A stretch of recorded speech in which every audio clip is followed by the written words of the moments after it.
Bismillahirrahmanirrahim. Assalamualaikum warahmatullahi wabarakatuh. Selamat pagi anak-anak.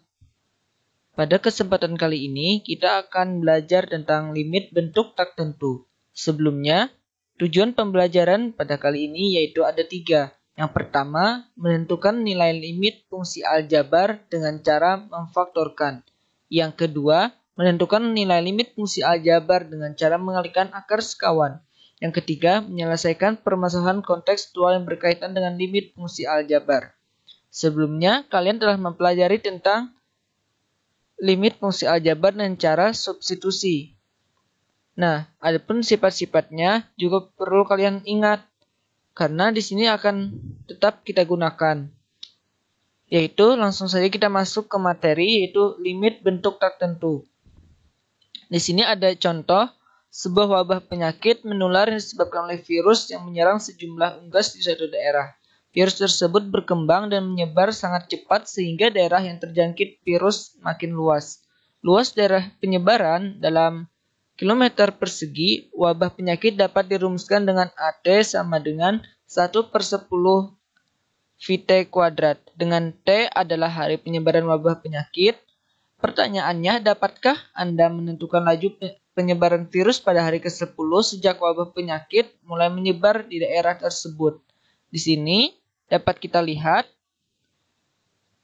kita tuliskan laju penyebaran virus pada waktu hari ke-10 sejak wabah penyakit mulai menyebar dapat ditentukan dengan limit seperti berikut.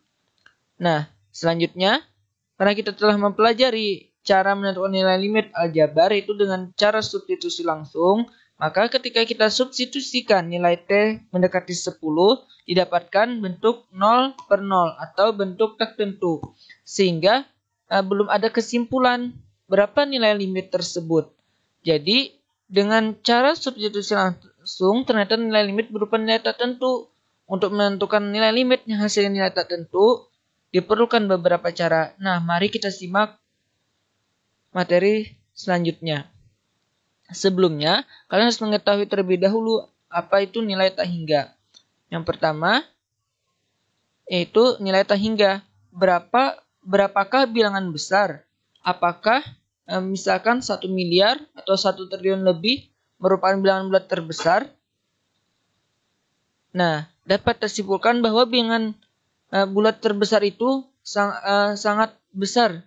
Sehingga dalam matematika terdapat simbol tak hingga untuk menyatakan suatu bilangan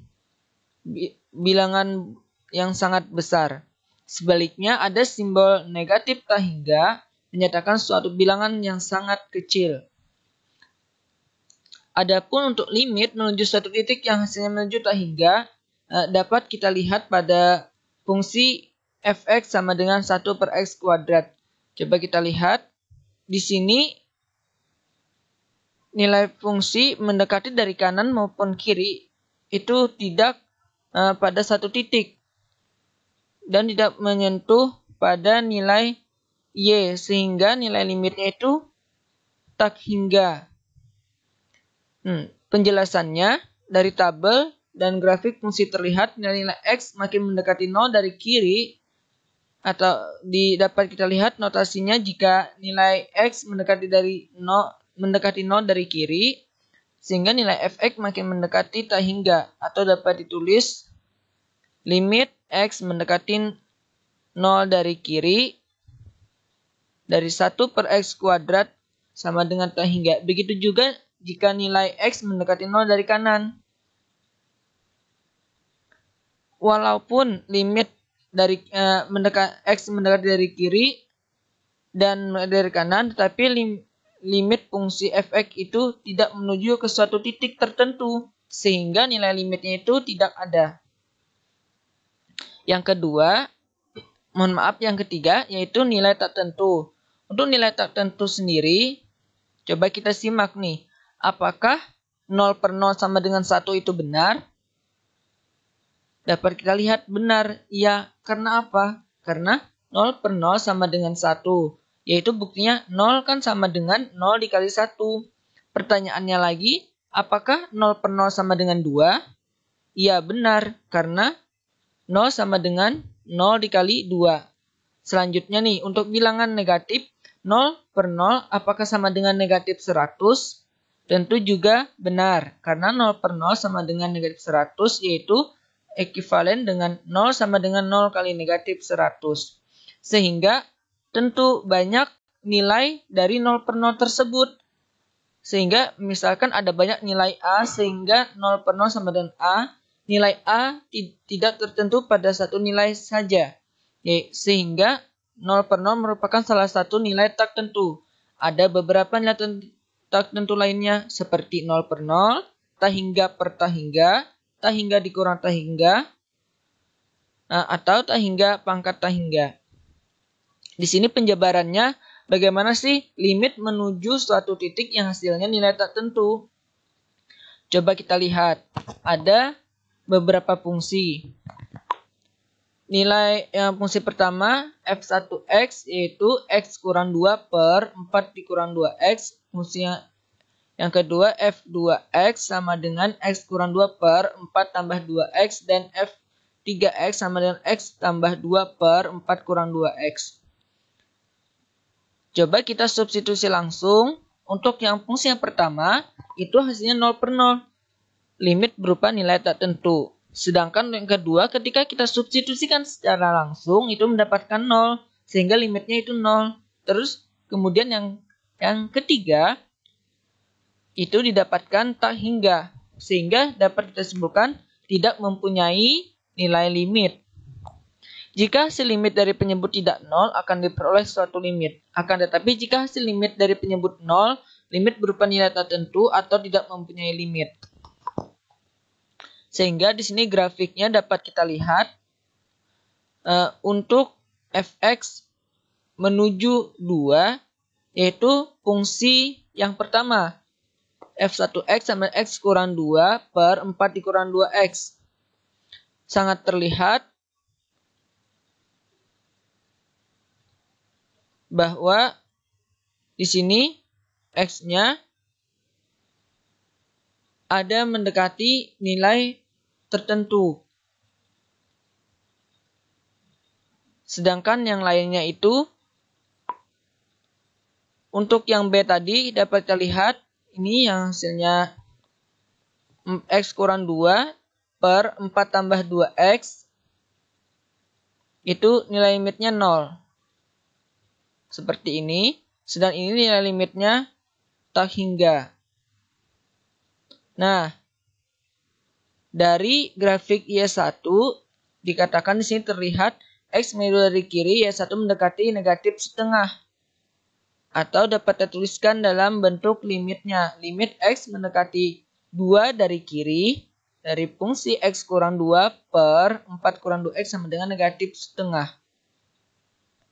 Begitu juga ketika nilai limit dari kanan, didapatkan juga negatif setengah. Yang pertama ini. Nah, sehingga ini ada mempunyai nilai limitnya yaitu negatif setengah karena nilai limit kiri sama dengan nilai limit kanan. Sehingga mempunyai nilai limit. Pertanyaannya, tetapi ketika disubstitusikan secara langsung, itu menghasilkan 0 per 0. Berarti ada cara lain untuk menentukan nilai limit selain cara substitusi langsung. Selanjutnya, di sini ada cara menentukan nilai limit fungsi. Mari kita pelajari terlebih dahulu, yaitu mengenai cara substitusi langsung. Di sini ada beberapa nilai limit yang Bapak contohkan, dan nilainya pun didapatkan. Jadi nilai limit diperoleh dengan mensubstitusikan langsung nilai X sama dengan C ke rumus fungsi fx. Atau sudah kita pelajari pada pertemuan sebelumnya. Di sini jika X sama dengan C disubstitusikan ke Fx dan diperoleh Fc sama dengan L atau suatu nilai tertentu, maka limit X mendekati C dari Fx sama dengan Fc. Asal domain fungsi Fx jika X asal domain fungsi Fx, jika X sama dengan C bukan anggota dari daerah asal domain fungsi Fx, mungkin diperoleh Fc nilai tak tentu. Nah, di sini nanti ketika kita lihat penyebutnya, jika nilai limit X mendekati misalkan mendekati 2, tetapi 2 itu merupakan domain dari fungsi fx, maka sudah dapat disimpulkan itu berarti nilai tak tentu. Nah, seperti itu. Atau kita substitusikan langsung didapatkan 0 per 0, maka itu akan menghasilkan nilai tak tentu.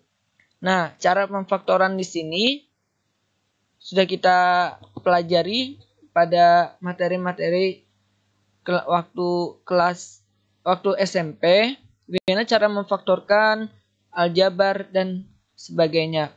Bentuk aljabar, baik itu berpangkat 2 maupun berpangkat 3. Nah, di sini ada jika hasil limit dari penyebut 0, hasil satu limit berupa nilai tertentu atau tidak punya limit. Oleh karena itu, faktor yang penyebut menilai 0 harus dihilangkan. Salah satu caranya dengan memfaktorkan seperti berikut. Nah, di sini Bapak contohkan. Yang pertama, limit x mendekati 2 dari fungsi x kurang 2 per 4 kurang 2x sama dengan limit x mendekati 2. Di sini dapat kita keluarkan 4 kurang 2x itu dapat disederhanakan menjadi negatif 2, buka kurung, x kurang 2 tutup kurung. Sehingga karena x kurang 2 itu bukan bernilai 0, maka dapat kita coret atau kita sederhanakan sehingga menghasilkan 1, sehingga dapat teroleh limit x mendekati 2 dari fungsi x kurang 2 per 4 kurang 2x sama dengan negatif setengah. Oleh karena itu, dikatakan jika bentuk limit x mendekati a dari fx per gx sama dengan 0 per 0, mungkin pembilang fx dan penyebut gx mempunyai faktor x kurang a. Nah, itulah untuk menentukan nilai limit dengan cara memfaktorkan. Sedang untuk mengalihkan bentuk sekawan, kalian sudah mempelajari pada SMP maupun SMA itu merasionalkan penyebut. Nah, itu tetap diingat ya materinya. Bentuk sekawan ini Bapak contohkan misalkan nih x kurang a, bentuk sekawannya itu x tambah a. Kemudian ada akar x tambah a, bentuk sekawannya akar x kurang a. Nah, di sini sangat kita perlukan nantinya ketika penyelesaian limit. Perhatikan bentuk sekawan. Nah, x kurang a, x tambah a ketika dikalikan itu menghasilkan x kuadrat dikurang a kuadrat. Bagaimana jika akar x tambah a dan akar x kurang a kita kalikan, maka menghasilkan x kurang a kuadrat. Selanjutnya, limit yang memuat bentuk akar. Nah, karena kalian sudah bisa menentukan cara mengalihkan bentuk sekawan tadi telah belajar materi, maka ketika limit yang memuat bentuk akar, maka kita akan mengalihkan dengan sekawannya. Contohnya nih, bentuk sekawan nih. Ini ada nih limit x mendekati 4 dari fungsi x kurang 4 per akar x kurang 2. Ketika kita substitusikan langsung, itu menghasilkan 0 per 0. Jelas, 0 per 0 itu nilai tak tentu. Sehingga kita harus mengalihkan penyebutnya itu dengan sekawannya. Akar x kurang 2, bentuk sekawannya itu akar x tambah 2. Nah, dapat kita lihat jika penyebutnya merasional penyebut, kan kita ingat maka itu harus dikalikan 1 itu dari bentuk sekawannya itu akar x tambah 2 per akar x tambah 2. Karena tidak akan mempengaruhi, karena kan a kali 1 itu sama dengan a. Yang a tadi itu fungsinya, 1 ini yaitu bentuk sekawannya tadi, penyebut sama dengan pembilangnya harus sama. Nah, ketika kita sederhanakan, nah untuk penyebutnya kan tadi kan sudah mempelajari nih perkalian bentuk sekawannya. Jadi akar x kurang 2 kali akar x tambah 2 dapat kita langsung dengan akar x kuadrat kurang 2 kuadrat. Sedangkan untuk pembilangnya kita tetapkan dulu, tetap saja ya. Sehingga ketika penyebutnya kita sederhanakan, x kurang 4, ternyata ada yang sama nih, faktor yang sama pada pembilang maupun penyebut. Karena tidak bernilai 0, maka dapat kita coret. Atau nilainya 1. Sehingga limit x menjadi 4 dari akar x tambah 2. kita masukkan saja nilai X menurut 4-nya, akar 4 itu 2, maka 2 tambah 2 sama dengan 4. Nah, sekarang pertanyaannya Pak, apakah setiap fungsi yang memuat bentuk sekawan itu harus mengalihkan bentuk sekawan? Apakah tidak bisa memfaktorkan? Nah, tentu bisa ada beberapa bentuk limit yang kalian sebetulnya tidak juga harus berpatokan mengalihkan bentuk sekawan. Ada cara-cara yang misalkan dengan cara memfaktorkan. Nah, di sini ada Bapak contohkan ada 3 nih. Karena ada 3, mungkin Bapak berikan penjelasannya dulu yang A dulu ya. Yang A di sini dengan substitusi langsung. Oh, ternyata ketika substitusi langsung, nilainya itu tak tentu, 0/0, sehingga kan kita tidak bisa menyimpulkan berapa nilai limitnya itu. Nah, coba kita dengan memfaktorkan nih, dengan cara memfaktorkan.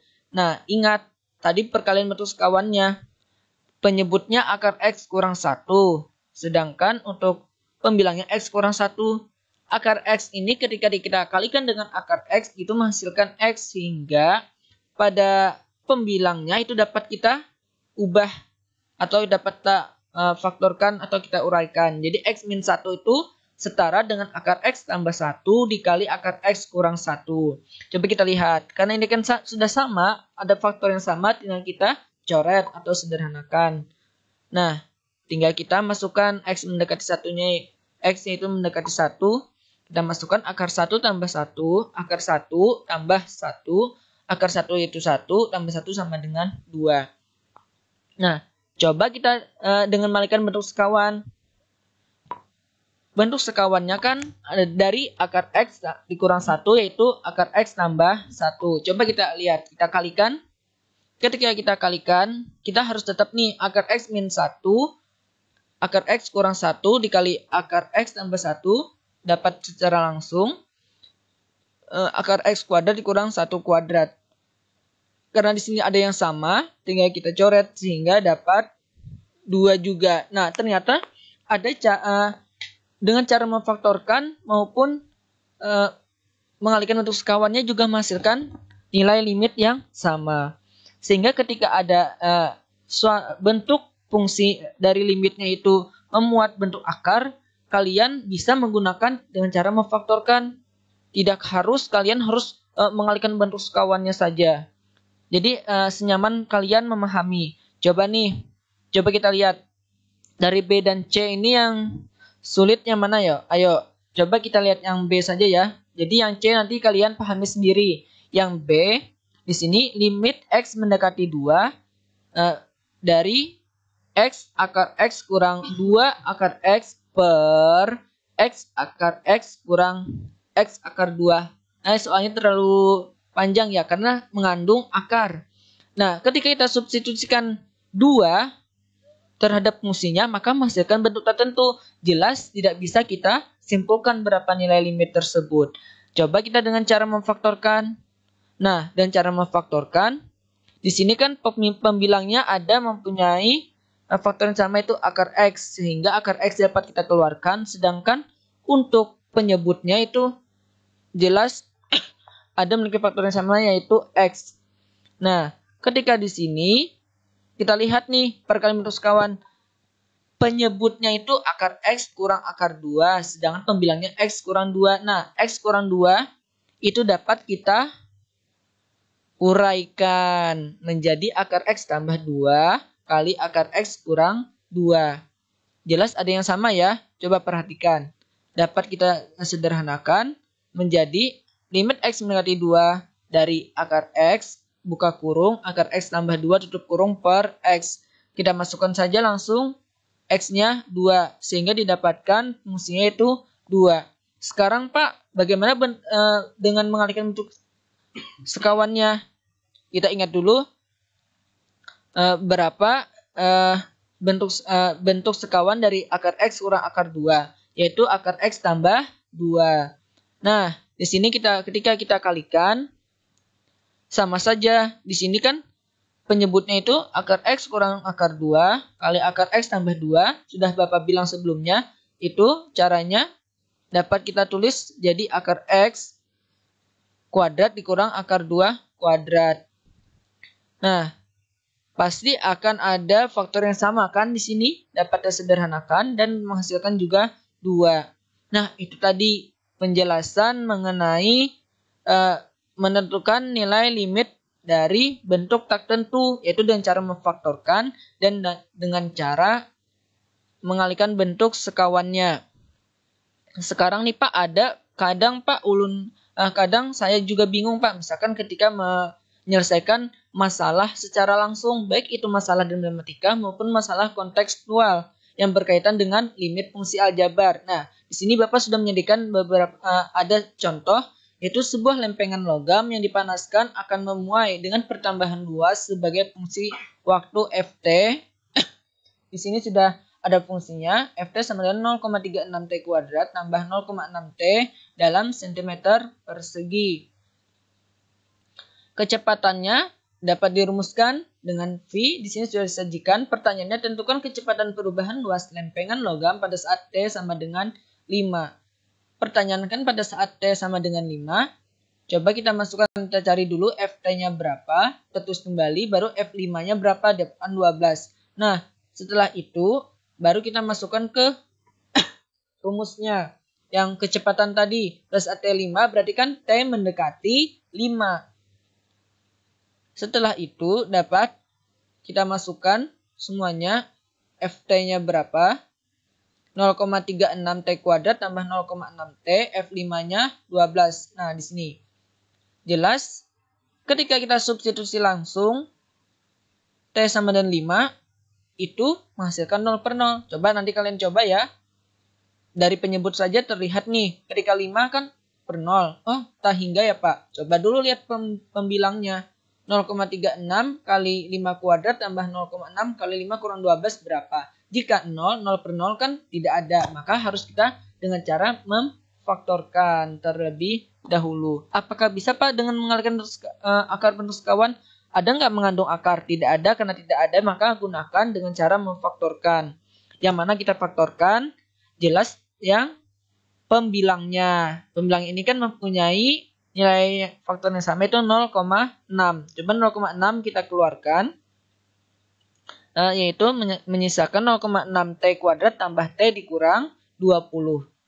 Setelah itu 0,6 T kuadrat tambah T kurang 20 disederhanakan menghasilkan 0,6 T tambah 4 dan T kurang 5. Sehingga jelas ya, dari pembilang dan penyebut nilai faktor yang sama dapat kita coret atau kita sederhanakan menghasilkan 1. Sehingga yang tersisa limit T mendekati 5 dari 0,6 kali buka kurung 0,6 T tambah 4 tutup kurung. Kita masukkan T-nya 5, didapatkan berapa kecepatannya? 4,2 cm per menit. Nah, mungkin itu saja penjelasan dari Bapak. Nanti jika ada kalian bingung atau kurang paham, silahkan tanyakan ketika pembelajaran siang nanti. Bapak cukupkan untuk penjelasan bahan ajar ini. Semoga bermanfaat nanti untuk kalian. Bapak akhiri. Assalamualaikum warahmatullahi wabarakatuh.